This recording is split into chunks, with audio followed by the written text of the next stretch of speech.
오늘 이 저녁에 우리에게 주시는 하나님의 말씀은 잠언 26장 13절에서부터 15절까지의 말씀, 우리 한 목소리로 같이 합독하시겠습니다. 시작. 게으른 자는 길에 사자가 있다, 거리에 사자가 있다 하느니라. 문짝이 돌저귀를 따라서 도는 것 같이 게으른 자는 침상에서 도느니라. 게으른 자는 그 손을 그릇에 넣고도 입으로 올리기를 괴로워하느니라. 아멘. 저는 지금도 수영을 잘 못하고요. 그리고 스케이트도 잘 못합니다. 그래서 스케이트 타러 젊었을 때도 이제 친구들이 많이 가자고 하면 저는 좀 굉장히 난감해 했었어요. 이유는 어릴 때 이제 여름에 물놀이 하러 가려고 하면 아버님께서 항상 막으셨어요. 물에 빠져 죽으니까 가지 말라 이렇게 얘기하셨고, 겨울에 스케이트 타러 가려고 하면 얼음장이 꺼져 죽으니까 가지 말라 그렇게 하셨어요. 실제로 옛날엔 오늘날처럼 안전한 수영장이 없었고, 또 스케이트는 보통 이제 방죽이라고 예전에 이제 커다란 호수 같은 걸 만들어 놓은 데가 있거든요. 물 관리를 위해서. 이제 그런 데서 아주 깊은 데서 타기도 하고 하다 보면 이제 겨울에 그게 꺼지기도 했었어요. 뭐 한강 같은 데서 타다 이제 이렇게. 그래서 아버님 말씀이 완전히 틀린 건 아닌 게, 정말 물놀이를 하다가 종종 죽는 아이들이 있었기 때문입니다. 그러나 물에 빠져 죽을까봐 물을 멀리하고 얼음이 깨져 죽을까봐 스케이트를 멀리한 결과 저는 더욱 물을 가까이 할 수 없는 그런 사람이 되었지요. 수영이나 스케이트를 타려면 사실 물에 대한 두려움이 없어야 가능한데, 그 두려움을 오히려 증폭시켜 놓았으니 물은 제 인생에서 큰 장애가 되었습니다. 아직도 물을 보면 이제 두려움이 생기는 것이 이런 여러 가지 그 복합적인 이유가 있지 않나라는 생각이 들어요. 참으로 안타깝고 아쉬운 일이 아닐 수 없어요. 제가 태어났을 때 저희 아버님은 꽤 잘 나가는 사업가이셨다는 말을 들었습니다. 제가 이제 나중에 한 대여섯 살 지나고 나서 과거에 그러셨다고. 제 의지가 강하고 똑똑하셔서 젊은 나이에 크게 성공하셨고, 또 그만큼 열심히 일하셨던 분이셨습니다. 그러나 사업이 부도가 나고 경제 사범이 돼서 이제 이렇게 쫓겨다니고 일할 기회가 없어지면서, 아버님은 제가 이렇게 철이 들고서 이렇게 봤을 때 그 아버님은 초등학교 때죠. 엄청 게으르신 분이 되셨습니다.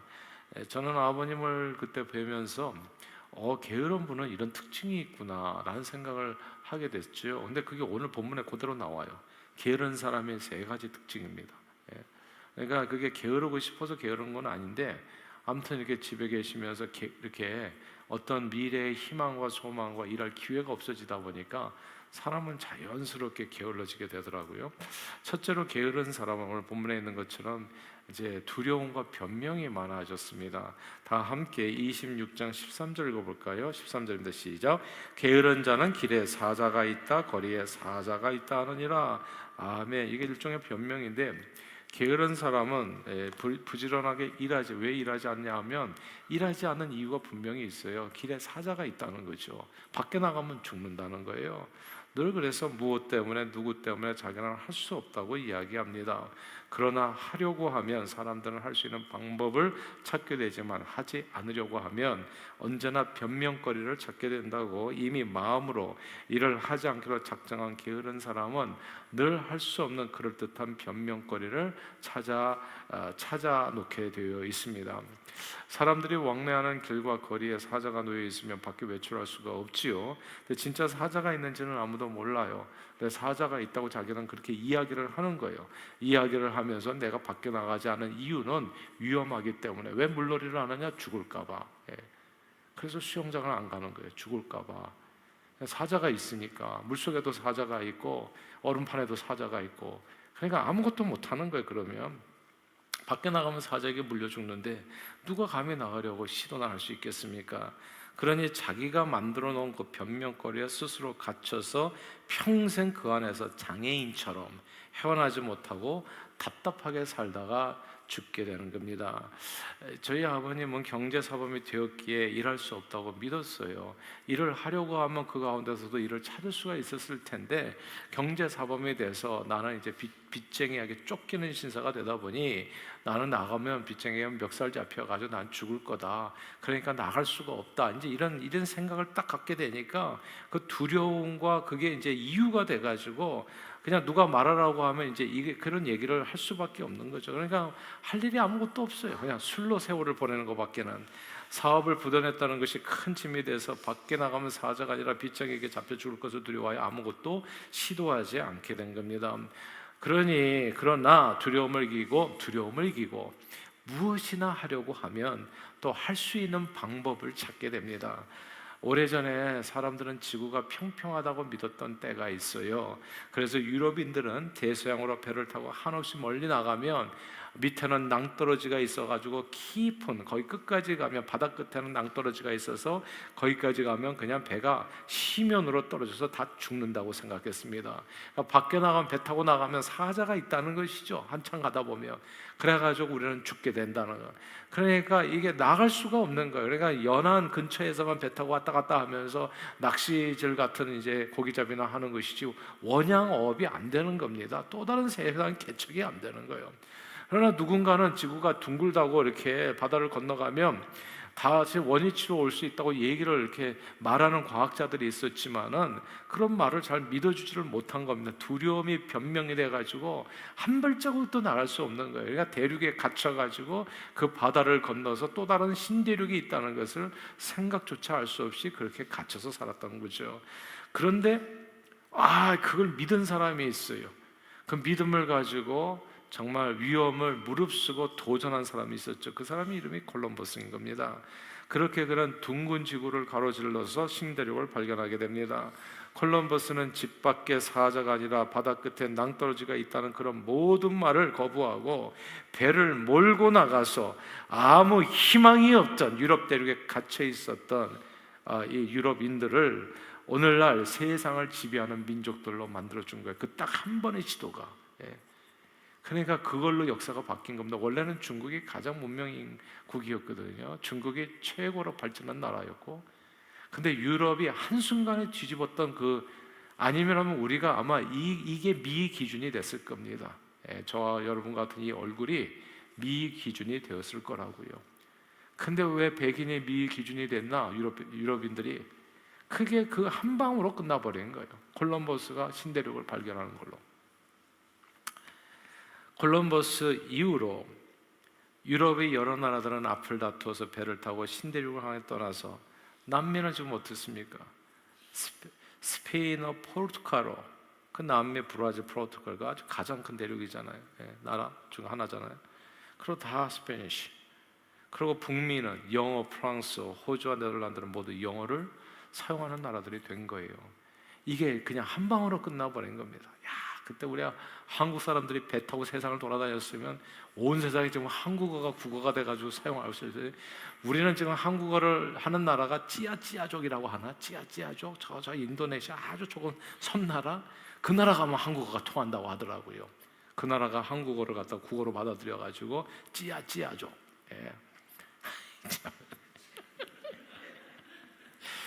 한국어 하는 나라를 가려면 그 나라를 찾아가는 게 힘들어. 찾아가는 게 힘들다고요.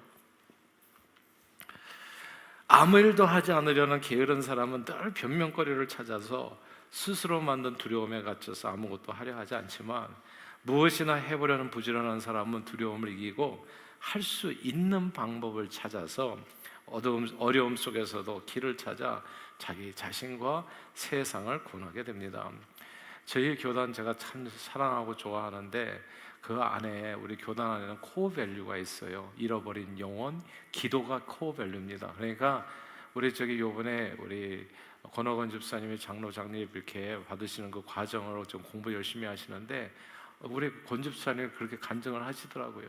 우리 교단에 대해서 다 책을 읽고 본 다음에 우리 교회가 딱 여기서 책에서 설명하는 그대로 한다. 정말 저는 그래요. 여러분들도 아마 우리 교단 그 내용을 좀 보시면 진짜 이 교단을 사랑하시게 될 거예요. 정말 자랑스러운 교단이에요. 저 캄보디아도 우리 교단에서 처음으로 가가지고 이렇게 순교자도 많이 나왔고, 베트남에서 가장 큰 교단이 우리 교단 교회잖아요. 그렇게 된 이유가 있어요. 거기 가서 순교를 많이 했거든요. 피를 흘리니까 그 정부도 인정해 주는 거예요. 공산권 정부도 그렇게 인정받는. 그래서 동남아시아는 결국 우리 앞으로 앞마당이 될 겁니다. 우리 교회의 앞마당 하나님께서 결국 이렇게 인도하신다는 생각이 들어지는데, 아무튼 코어 밸류가 있어요. 코어 밸류에 그 잃어버린 영혼에 대해 구원에 대해서 그리고 기도에 대해서 우리 스튜어드십, 우리 청지기 사명. 그래서 내 것은 하나도 없다. 주님께서 받은 것이고 모든 것을 다 드려 주님 앞에 이를 때까지 선교하면서 살자. 이런 코어 밸류가 있는데 그 중에 하나가 faith of risk taking입니다. 그러니까 위험을 무릅쓰는 믿음이 코어 밸류예요. 허황된 망상을 세우고 쫓아가는 것이 아니라 믿음으로 하나님의 말씀에 순종하여 위험을 무릅쓰고 행동하면 하나님께서 놀라운 기적을 체험해 주신다는 거, 많은 영혼을 구원하는 역사를 경험하게 된다는 뜻이겠죠. 대부분 유대인들이고 또한 갈릴리 어부 출신들이 예수님의 제자들은 예루살렘 떠나면 죽는 줄 알았거든요. 그래서 아무도 안 떠났던 거예요.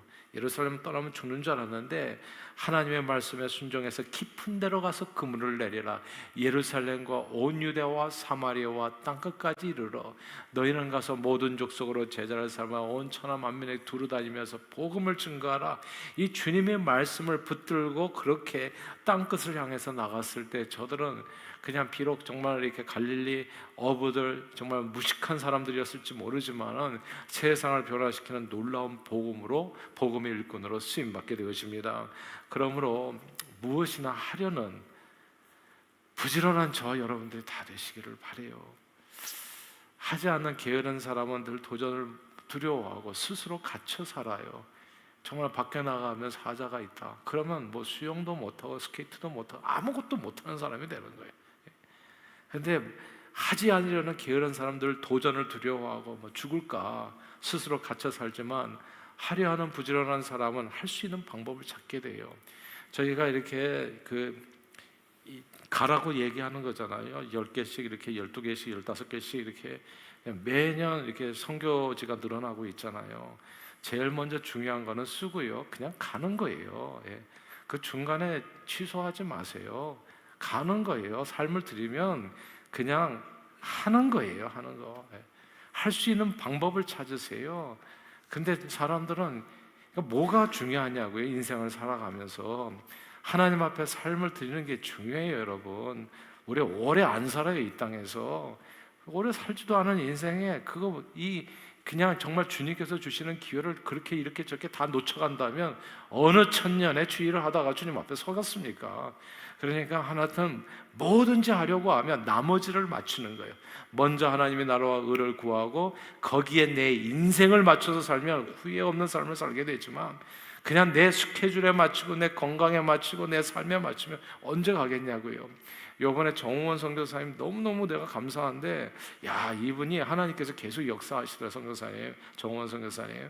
그러니까 이게 가는데 이 당뇨약 때문에 요번에 당뇨약 딜리버리도 해주시라고 좀 수고하셨는데 그거 얼음에 쟁겨서 가야 되더라고요. 그래가지고 이 얼음에 쟁겨서 가야 그 40도가 넘는 데서 그 이제 주사 맞는 인슐린인데, 근데 그런 몸으로 가신 거예요, 사실은. 사람은 그것 때문에 안 간다고 할 수 있어요. 내가 지금 몸도 이렇게 쇠약하고 미국에서 주사 맞으면서 살아야 되는데 거기까지 가가지고 약을 어디서 구하며 수없이 많은 도전들이 있어요. 우리는 그 많은 도전 중에서 한 가지만 걸려도 안 갈 거예요. 근데 참 진짜 존경스러워. 나는 그런 선교사님이 우리 동산교에서 나왔다는 게 너무 진짜 온 세상에 외치고 싶어요. 내 인생은 결코 헛되지 않았다. 내가 여기 교회에서 목회한 것이 이런 훌륭한 선교사님을 우리가 모시게 된 것이 너무너무 자랑스러운 거예요. 그러니까 무슨 많은 어려움 속에서도 그분은 할 수 있다. 주님 앞에 맡겨진 삶에 내 삶을 드린다. 그래서 아즈라고 얘기하잖아요. ODDS. 그 모든 아츠를 다 극복하고 그래서 복음을 전하잖아요. 그렇게 전하니까 또 누군가 또 약을 딜리버리하는 사람이 또 나오잖아요. 또 신기하잖아요. 참. 하나님이 만들어주신 세상에 내 삶을 먼저 드리면 이 모든 것을 더 하시더라고요. 그러므로 저는 저와 여러분들이 갇혀 살지 않기를 바라요. 그리고 주님의 부르심에 합당한 삶으로 무엇이나 하려는 부지런한 사람들이 되시기를 주 이름으로 축원합니다. 자, 첫 번째는 부지런한 사람, 변명하지 않고 두려움을 내버리고 믿음으로 달려가는 저와 여러분들이 되시기를 주님 이름으로 축복합니다. 자, 두 번째 게으른 자의 특징인데 늘 잠에 취해 있다는 거예요. 오늘 본문 14절입니다. 14절 읽어볼까요? 시작. 문짝이 돌저귀를 따라서 도는 것 같이 게으른 자는 침상에서 도느니라. 참 기가 막힌 말이.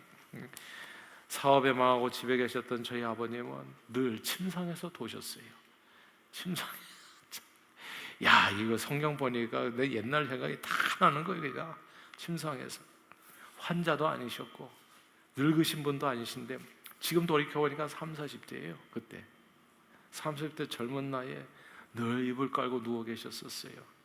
그때 확실히 제가 알게 된 겁니다. 게으른 자는 침상에서 도느니라. 100세를 건강하게 사는 사람들에게는요, 단 한 가지 확실한 공통, 여러 가지 다른 점들도 있어요.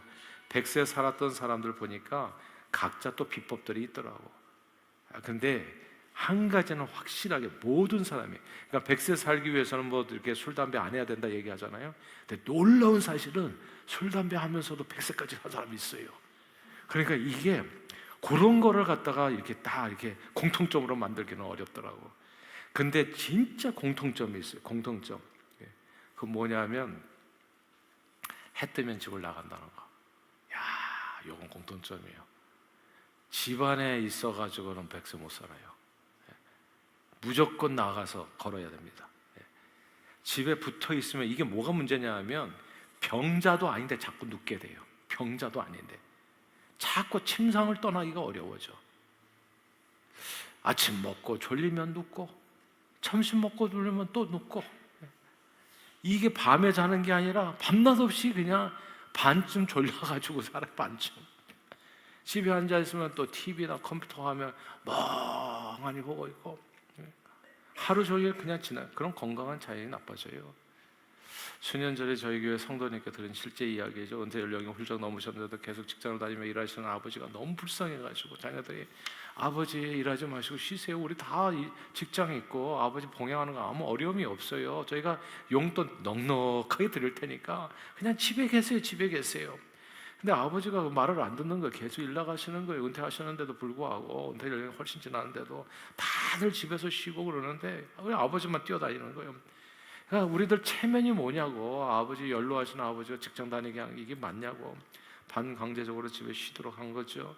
밖에 나가서 일할 것이 없어지는 아버지는 늘 아침에 일어나면 텅 빈 집 안에서 아이들 돌아올 때까지 TV 보고 신문 보고 아침 점심 저녁 식사하고 그렇게 사셨어요. 그러던 어느 날 아들이 회사에 나가면서 아버지 회사 다녀오겠습니다 하고 인사하는데 답이 없어서 소파에 앉아 계신 아버지를 보니까 그때 신문을 거꾸로 들고 있었다는 거죠. 치매가 시작된 거예요. 자식들은 기껏 아버지를 생각해서 나이가 드셨으니까 힘드신 일 하지 말라고 권해드렸는데 일거리가 없어진 아버지는 더 약해지신 겁니다. 사실 건강하게 사는 비법은요, 들어보세요. 이게 중요한데 일하는 겁니다. 제가 여러분들 진짜 축복해드려요. 죽을 때까지 일하실 수 있기를 주님 이름으로 축복해요. 저는 이게 저주인 줄 알았어요. 내 일이 복이더라고. 나이 들면 돈 받고 일하는 건 어려워요. 자원봉사를 많이 할 수 있어야 됩니다. 그냥 눈 뜨면 나가서 뭐든지 일을 찾아서 해야 돼요. 저는 운동 중에서 최고 운동이 조깅이 아니라는 걸 알았어요. 최고 운동이 뭐냐면 조깅이 아니에요. 근육 운동이 아니에요. 최고 운동이 일이더라고. 그러니까 일은 그냥 계속 움직이잖아요. 이렇게. 그게 알고 보니까 그게 최고 운동이라는 걸 알았어요. 이리저리 뛰어다니고 사람 만나고 이만한 운동이 없는 거예요. 심지어 일을 하면서 돈까지 벌잖아요. 그러니까 이게 일이 복이다라는 말이 그게 맞는 얘기라. 오늘 제가 75세 되신 분을 점심때 만나 뵀는데 야, 이분이 70대 중반으로 보이지 않을 정도로 건강하고 초롱초롱하고 몸에 힘이 넘치는 거예요. 돌아오면서 곰곰이 생각해 보니까 그분의 건강은 그분의 일에 있다는 확신이 들었어요. 75세에도 땀 흘려서 자기에게 맡겨진 일을 열심히 하시는 분이었거든요. 아침에 눈 뜨면 바로 외출해가지고 거의 하루 종일 사람 만나러 이리저리 뛰어다니며 이게 일하다 보니까 뭐 치매나 그런 게 약한 게 올 수가 없어. 계속 생각하고 계속 움직이니까 집에 딱 붙어 있는 것이, 난 조기 은퇴가 좋은 줄 알았어요. 그러니까 제가 지금 우리 김영석 교수님이 100세를 살아보니 책을 썼잖아요. 저도 책 한 권 쓰고 싶어. 60을 살아보니 이렇게 60을 살아보니 책을 쓰고 싶어. 지금 진짜 진짜 다른 세상이에요. 내가 몰랐었어요. 젊었을 때는 쉬는 게 이게 축복이라는 걸 알았잖아요. 아니 그게 집에 딱 붙어 있는 게 이게 건강에 가장 큰 해가 되는 거예요. 해 뜨면 나가서 돌아다니다가 해 지면 집에 와서 잠을 자기만 해도 요것만 해보셔도 천수를 누리는 거예요. 그게 그러니까 일이 복이라는 게 틀렸습니까 여러분? 일이 복이 맞아요. 강제적으로 나가잖아요. 직장에 나가가지고. 그래서 하루가 또 지나면 또 와가지고 피곤하니까 잠들잖아요. 이게. 근데 집에 있으면 하루 종일 졸려. 왠지 몰라. 밥 먹으면 졸려. 또. 그래서 다 잠깐 누웠다가 또 일어나. 또 쌩쌩하다 또 이렇게 TV 보다 또 배가 고파 또 먹고 또 졸려. 가장 좋은 운동은 일이에요. 봉사입니다. 해 뜨면 집을 나가서 하루 종일 움직이고 해 지면 집에서 쉬셔야 돼요. 이거 안 하면요, 제가 이게 진짜 무서운 일인데요, 뇌가 점점 약해져요. 진짜 무서운 일이 벌어져요. 해 뜨면 나가야 돼요. 해가 떠도 집에만 계셨던 저희 아버님 모습이 떠올라요. 젊으신 분인데 노인 같았어요. 그때 완전히. 희한해. 집에 있으면 사람이 잘 씻지도 않아. 그래가지고 다 털도 나고 막 이래. 할아버지 같이 이렇게 변해요. 냄새도 안 좋고 과히 아름답지 않아요. 건강해 보이지 않고. 그러므로 저는 정말 여러분들 한 분 한 분 축복해드려요. 주님 앞에 서는 날까지 늘 일이 끊이지 않는 저와 여러분들이 되시기를 바라요. 주님 앞에 서는 날까지 강건하게 주님의 영광을 위해서 치매 한 번도 안 걸리고 청명하게 또릿또릿하게 주의 영광을 위해서 쓰임받는 우리 모두가 되기를 주의 이름으로 축원합니다. 자, 세 번째 마지막인데요, 게으른 자의 특징은 몸을 잘 움직이지 않는 겁니다. 15절 같이 읽어볼까요? 15절 읽겠습니다. 시작. 게으른 자는 그 손을 그릇에 넣고도 입으로 올리기를 괴로워하느니라. 아멘. 입으로 올리기를. 게으른 자는 손으로 움직이는 것도 힘들어해. 몸을 움직이는 걸 싫어하고. 사업 보도로 집에서 쉬던 저희 아버님은 그렇게 쉬니까 몸을 잘 움직일 것 같죠. 집안 청소도 하고. 아니에요. 게으른 사람은 집안 청소도 안 해. 쉬는 사람은 아무것도 안 하려고 그래. 아무튼 아무것도 다 시켜. 제가 놀란 걸 알았어요 그때. 우리 아버님이 누우셔가지고요, 병자도 아니에요, 늙으신 분도 아니에요. 누우셔가지고 저기 있는 잿더리를 건넌방에 있는 저를 불러서 가져오라고 하더라고. 저희 잿더리를 가져와라. 놀라워서 제가 진짜 기절하는 줄 알았어요. 저기 있는 애를 불러다가 여기 있는 독일 잿더리를 갖다 달라잖아요. 손을 입에다 넣는 것도 힘들어요. 이게 너무 힘들어. 너무 힘들어. 만약에 배가 고프지 않으셨다면 밥 드시는 것도 하지 않으셨을 수 있어요. 게으른 자는 음식을 집어서 입에 넣는 것도 힘들어할 수 있습니다. 서면 앉고 싶고, 앉으면 눕고 싶고, 누우면 자고 싶어 하는 게 인간의 본성입니다. 사람의 본성은 게으름이에요. 그러나 게으른 본성을 따라서 그대로 살게 되면 사람은 쉬이 늙게 됩니다. 그리고 약해지고 망하게 돼요. 여러분, 녹쓰는 게 빠를까요? 닳아지는 게 빠를까요? 놀랍게도 녹쓰는 게 빨라요. 녹쓰는 게. 이거 우리 시험을 해봤는데, 새 차를 한 달 동안 그냥 세워놓으니까, 새 차를 한 달 동안 뭐 하루에 1000마일은 너무 심한가? 100마일씩 뛴다. 이렇게 뛴 거보다도 새 차가 금방 못 쓰게 되더라고요.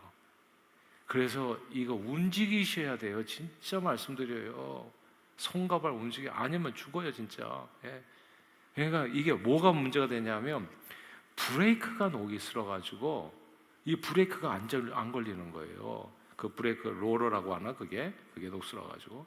그래서 브레이크 다 갈았잖아요. 저기까지도. 이게 써야 되더라고. 써야 돼.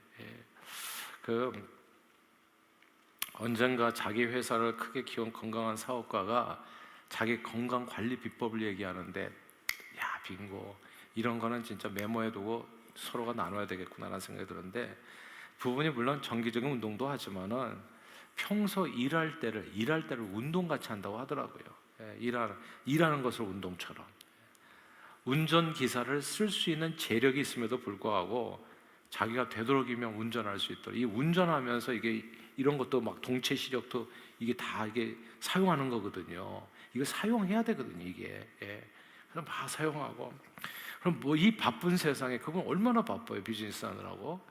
이 바쁜 세상에 남들은 어떻게 해서든지 건물 가까운 데 차를 세우려고 하고, 우리가 조금 몸이라도 약해지면 그런 거 있잖아요. 그 장애인 표시 그거 하나 딱 받아가지고 가장 가까운 데 세우면 우리는 막 자랑하잖아요. 아, 이거 받아가지고 가장 가까운데.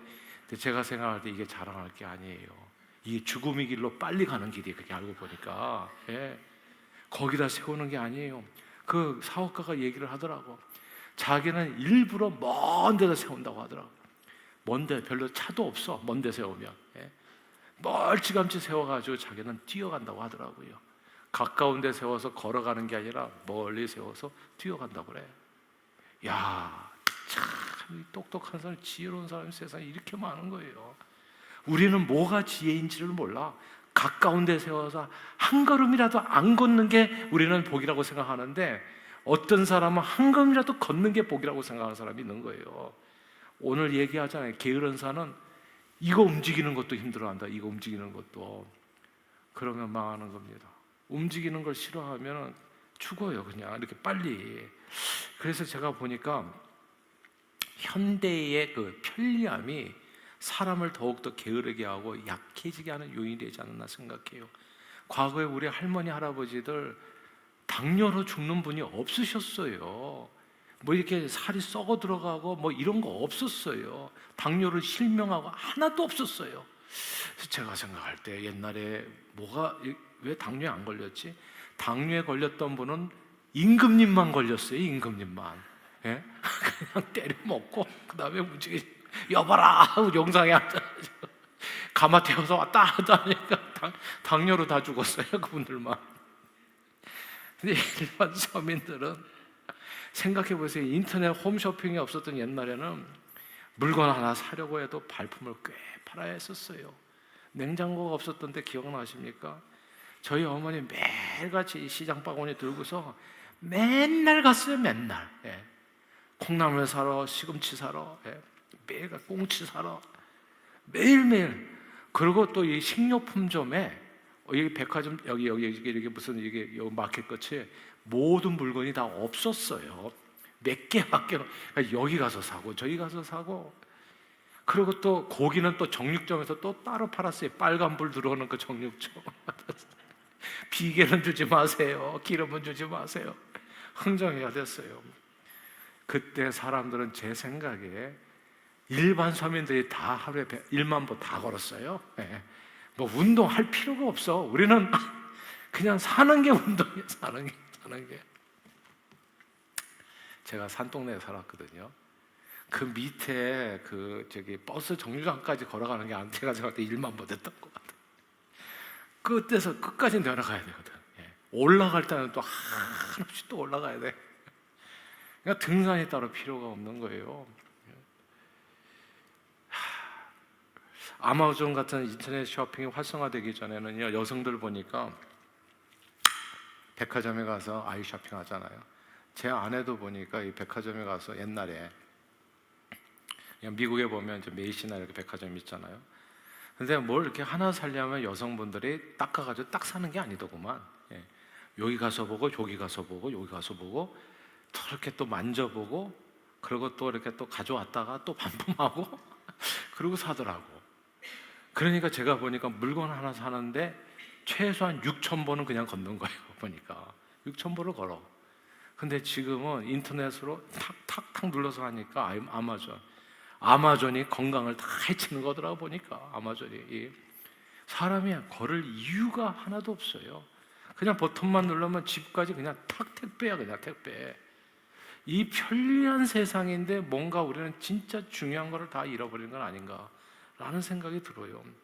요즘은 정말 당뇨병 많아졌잖아요. 혈압. 그리고 한 주먹씩으로 약을 먹는 시대가 됐잖아요.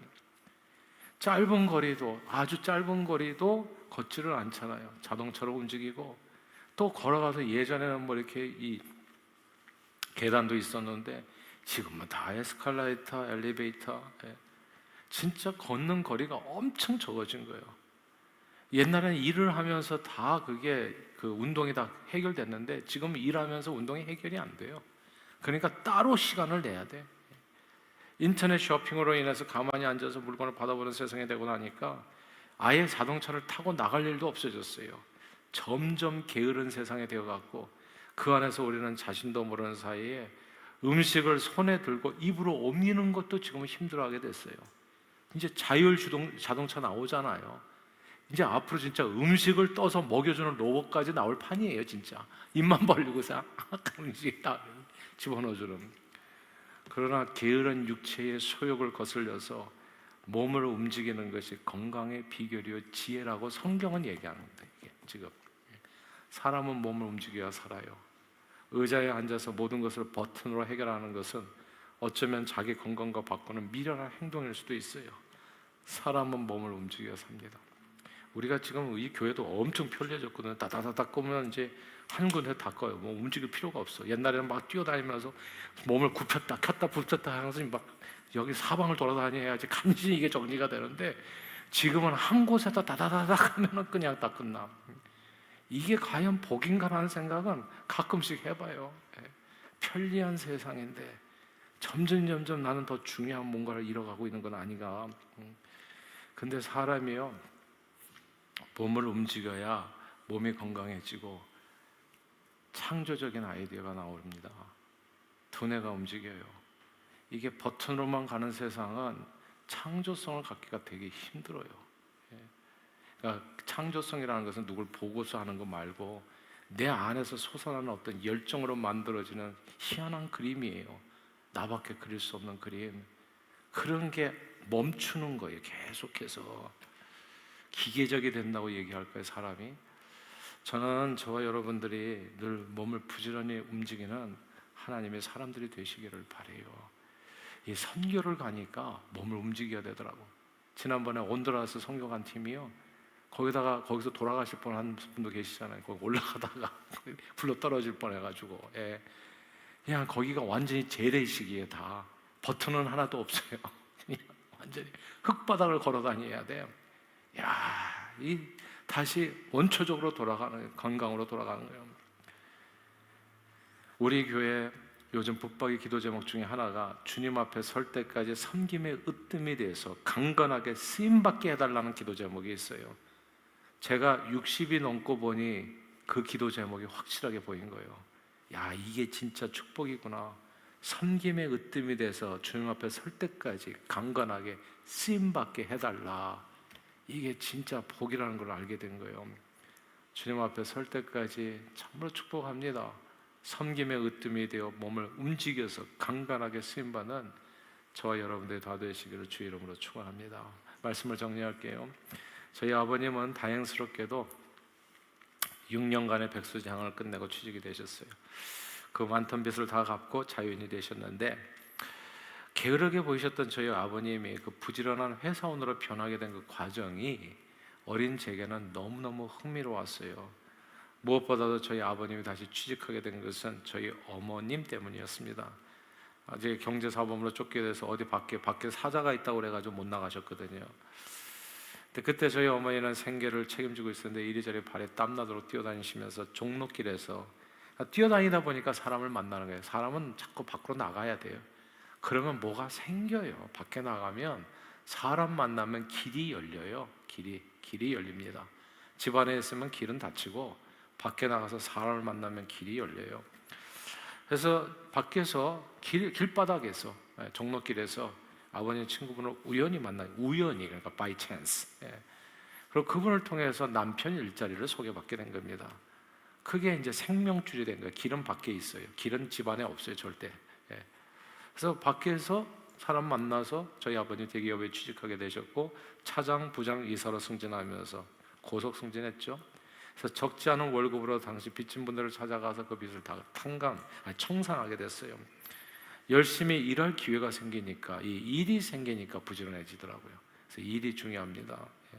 저희 아버님은 새벽부터 나가는 분이 됐어요. 그전에는 맨날 침상을 도르셨는데 이거 다 걷어붙이고 침대에 누워있는 것을 보기가 힘든 분이 되셨어요. 새벽부터 가서 밤늦게 그 다음 새벽에, 예. 모든 것이 변하셨어요. 부지런한 아버님은 누워 계신 시간에도 사람이 반듯해졌고 깨끗해지셨어요. 가정을 살리셨고 교회도 서포트하셨고 대한민국에도 큰 도움이 되셨습니다. 부지런한 사람이 개인과 가정과 교회와 세상을 구원하는 겁니다. 예수님 얘기입니다. 예수님은 늘 부지런하셨어요. 그래서 제가 새벽기도 엄청 강조하는 게 그거예요. 죽을 때까지 저는 새벽기도 하기를 원하고, 저는 이거 양보하고 싶지 않아요. 하나님 앞에서. 그리고 항상 기도해요. 하나님, 나는 늘 새벽을 지키는 사람이 되게 해주세요.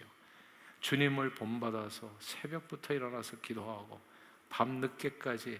예수님은 눕는 법이 없었어요. 자신의 전 생애를 다 드려서 하나님 아버지께서 맡겨주신 사명을 기쁨으로 감당하셨습니다. 그렇게 자신을 구하고 세상을 구하고 하나님 아버지를 영화롭게 하셨습니다. 성경은 부지런하여 게으르지 말고 열심을 품고 주를 섬기라 말씀했습니다. 늘 범사에 부지런하심으로 하나님의 나라와 뜻으로 이 땅에 이루는 일에 주님 앞에 설 때까지 섬김의 으뜸으로 건강하고 존귀하게 쓰임받는 저와 여러분들이 다 되시기를 주의 이름으로 축원합니다. 기도하겠습니다. 하나님 아버지, 부지런하신 예수 그리스도를 본받아 게으른 본성을 거슬려 게으르지 말고 열심을 품고 주를 섬기도록 성령 충만으로 함께 해주시어 주의 나라와 주의 뜻을 이 땅에 이루는 일에 섬김의 으뜸이 되어 존귀하게 쓰임받는 저희 모두가 되도록 축복해 주옵소서. 예수 그리스도 이름으로 간절히 기도하옵나이다. 아멘.